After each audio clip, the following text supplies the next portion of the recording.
اقبال کا پاکستان ایک عوامی جمہوری پاکستان ہے جس میں انقلابی اصلاحات کی ضرورت ہے۔ اقبال نے جن انقلابی اصلاحات کے لیے ہمیں پیغام دیا تھا، ہم ان اصلاحات کو عملی جامہ نہیں پہنا سکے۔ ایک ہی مثال دیکھیں جاگیرداری کی۔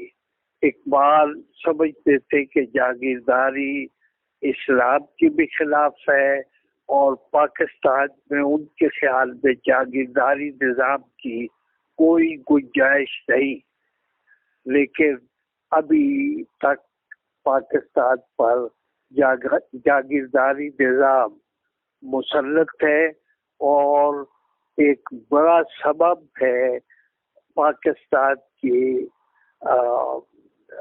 ترقی میں رکاوٹ کا۔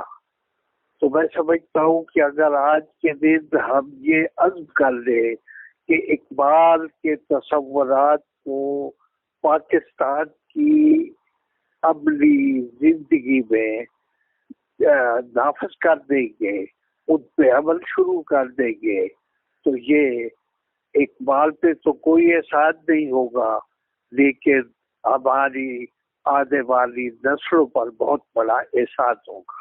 بہت بہت شکریہ۔